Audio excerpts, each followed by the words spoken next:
The empire did not fall in a single moment. It began with silence. A message arrived in Rome, carried by a rider who had not slept in days. His horse collapsed before he reached the gates. The parchment he carried was stained sweat, dirt, and something darker. Another emperor was dead. No ceremony, no mourning.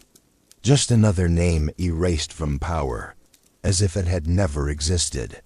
Across the vast reaches of the empire, the same pattern repeated. Armies proclaimed their own rulers. Generals turned against generals. Borders burned under relentless invasion.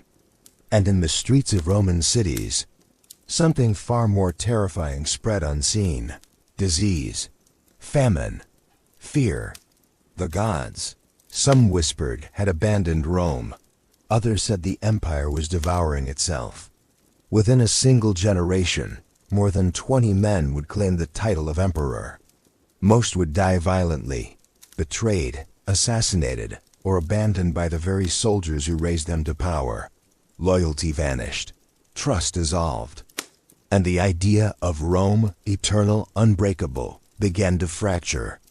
This was not just a crisis. It was a slow collapse from within. A time when the empire stood on the edge of annihilation, surrounded by enemies and haunted by its own instability. History would remember it as the crisis of the 3rd century. But for those who lived through it, it felt like the end of the world. By the early 3rd century AD, the Roman Empire stretched across continents, commanding vast resources and populations. On the surface, it remained one of the most powerful entities the world had ever seen. Its armies guarded distant frontiers, its cities thrived with trade and culture, and its emperors ruled from the heart of Rome with an authority that seemed absolute. Yet beneath this outward strength, the foundations of the empire had begun to weaken. The system that once ensured stability was becoming dangerously fragile. The turning point came in 235 AD with the assassination of Emperor Severus Alexander. Unlike earlier rulers, Alexander had attempted to manage conflicts through negotiation rather than force. His approach was seen by many soldiers as weakness, particularly during campaigns against Germanic tribes along the empire's northern frontier. Dissatisfied and restless, the army turned against him. He was murdered by his own troops, along with his mother, bringing an abrupt and violent end to his reign. This moment marked the beginning of a period unlike any Rome had experienced before. Power no longer passed through orderly succession or political agreement. Instead, it became something seized through force. Armies stationed across the empire began proclaiming their own commanders as emperors, often in direct opposition to rivals elsewhere. These men, later known as the barracks emperors, owed their authority not to the Senate or tradition, but to the loyalty of their soldiers. Their rule depended entirely on maintaining that loyalty, a task that often required constant military success and generous rewards. The result was a cycle of instability. Emperors rose quickly, but few held power for long.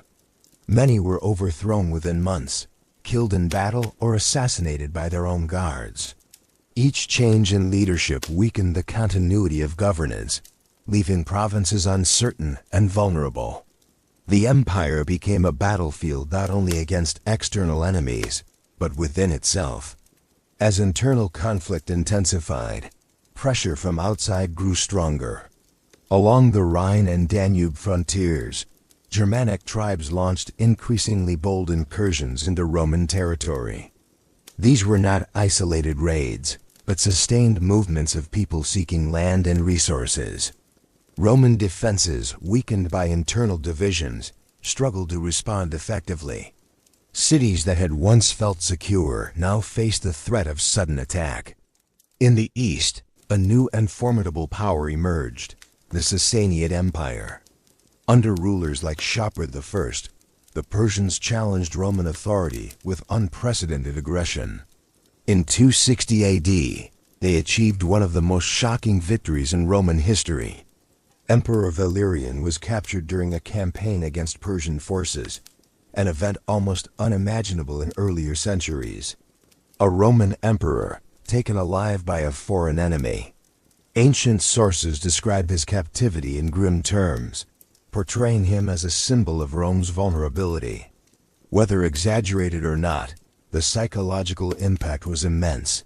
If an emperor could fall, what did that mean for the empire itself? At the same time, the empire began to fracture from within. In the west, the provinces of Gaul, Britain, and parts of Spain broke away to form what is now known as the Gallic Empire. This separate state, ruled by its own emperors, operated independently of Rome for several years. In the east, another breakaway power emerged under the leadership of the city of Palmyra.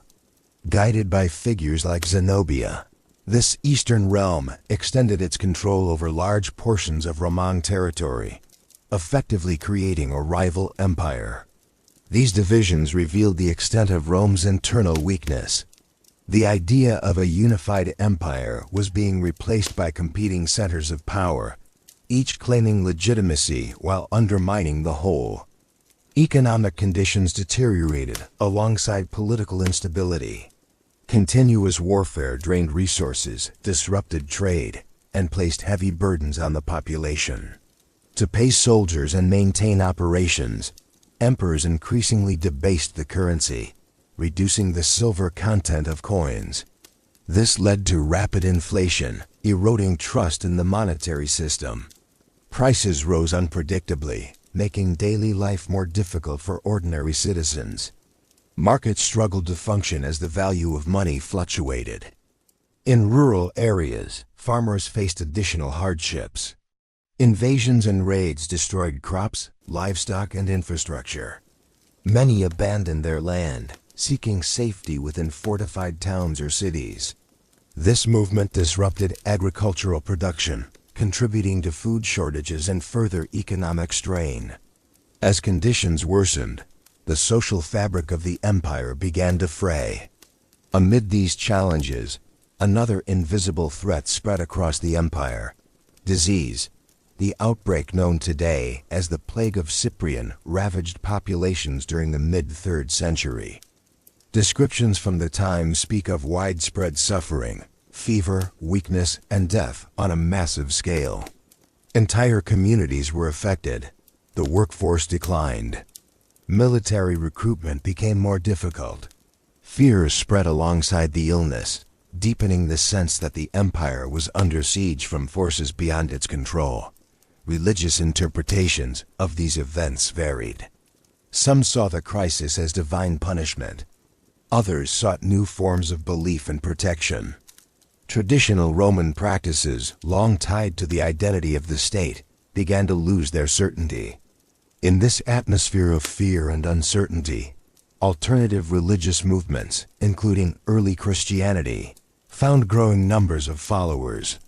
By the mid-3rd century, the Roman Empire was no longer a stable, unified power.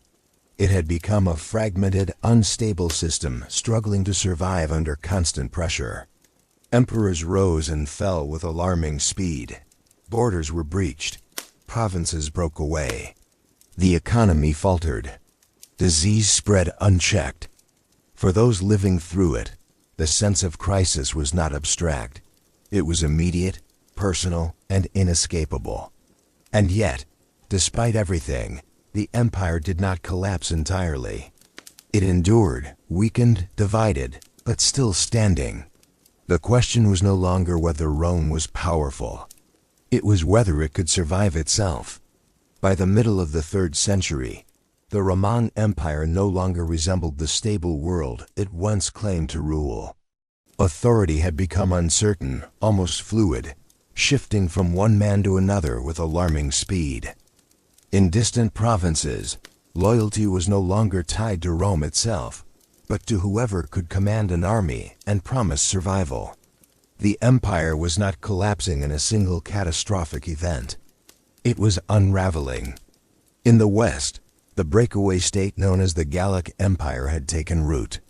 Provinces that once looked to Rome for direction, now followed their own rulers, men who claimed to protect them more effectively than distant emperors ever could. These leaders did not see themselves as destroyers of Rome, but as its saviors, preserving order in regions abandoned by a failing center. In the east, the situation was no less fragile. The city of Palmyra, once a loyal ally, rose to extraordinary prominence under the leadership of Zenobia. Intelligent, ambitious, and commanding, Zenobia expanded her influence across Syria, Egypt, and beyond. For a time, her realm rivaled Rome itself. She governed efficiently, maintained trade routes, and presented herself not as a rebel, but as a legitimate ruler. To many in the East, stability mattered more than loyalty, and Palmyra offered stability. Meanwhile, within the fragmented core of the empire, emperors continued to rise and fall in rapid succession. Each new ruler faced the same impossible task: restore order, defend the borders, stabilize the economy, and survive long enough to matter. Few succeeded. Many died violently. The army, once the foundation of Rome's strength, had become both protector and executioner. Soldiers elevated their commanders to power, but their loyalty was conditional. Failure in battle, or even the perception of weakness, could lead to betrayal. Emperors ruled with the constant awareness that their greatest threat often stood beside them. This atmosphere of suspicion and instability permeated every level of society. Trust eroded. Fear replaced certainty. Yet within this chaos, a shift began. Not immediate, not obvious, but real. A series of emperors emerged who understood that survival required more than reacting to crisis. It required transformation. One of the most significant figures of this period was Aurelian. When Aurelian came to power in 270 AD, the empire was fractured, weakened, and dangerously close to permanent division. But unlike many before him, he moved with speed and clarity. First, he turned his attention to the east.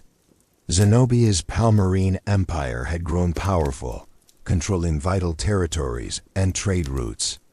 Aurelian marched against her forces with determination, confronting an enemy that had already proven its strength. The campaigns were intense, fought across vast distances under difficult conditions.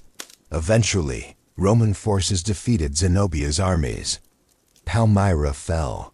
Zenobia herself was captured. Her fate remains debated. Some sources suggest she lived in quiet exile. Others hint at harsher ends. But her defeat marked the end of the Eastern breakaway. The empire, for a moment, was whole again. Aurelian then turned west. The Gallic Empire, long separated from Rome, faced his advancing forces. Through a combination of military strength and strategic negotiation, Aurelian brought these territories back under Roman control. In a remarkably short period, he had accomplished what many believed impossible. He restored the unity of the Roman Empire. For this, he earned a title rarely given with such weight: Restitutor Orbis, Restorer of the World. But even as unity returned, the scars of the crisis remained. Aurelian understood that the threats facing Rome were not temporary. They were structural. The empire needed to change. One of his most visible actions was the construction of new defensive walls around the city of Rome itself, the Aurelian Walls.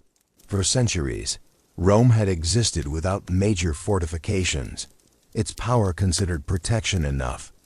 The decision to build walls was a stark admission. Rome was no longer untouchable. The capital itself needed defense. Despite his achievements, Aurelian's reign ended as so many others had, in betrayal. He was assassinated by his own officers, victims of false rumors and internal fear.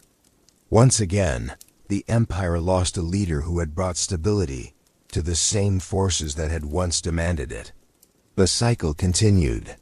Eventually, another figure would rise who would push reform even further: Diocletian. When Diocletian came to power in 284 AD, he faced an empire that had survived the crisis. but only barely. He recognized that the old system of rule, a single emperor governing vast territories, was no longer sustainable. His solution was radical. He divided power. The empire was reorganized into a system known as the Tetrarchy, ruled by four.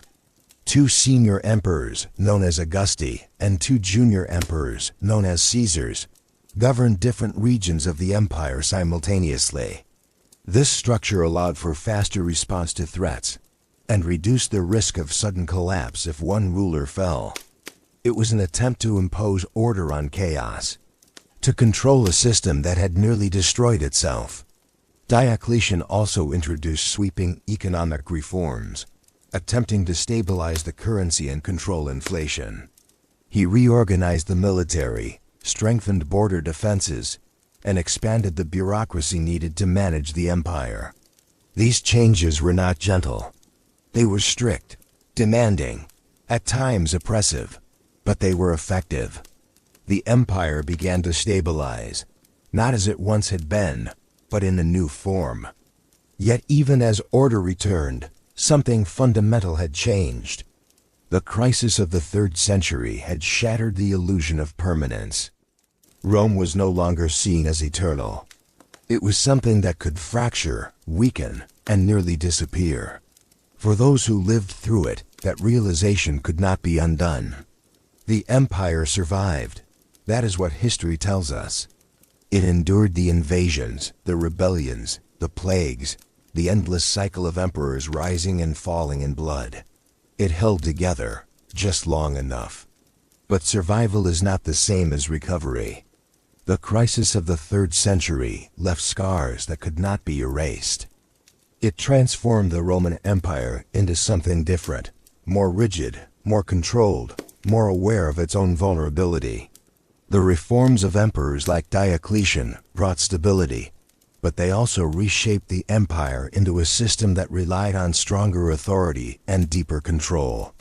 The Rome that emerged was not the Rome that had once believed itself invincible. It was a Rome that had seen how close it came to destruction.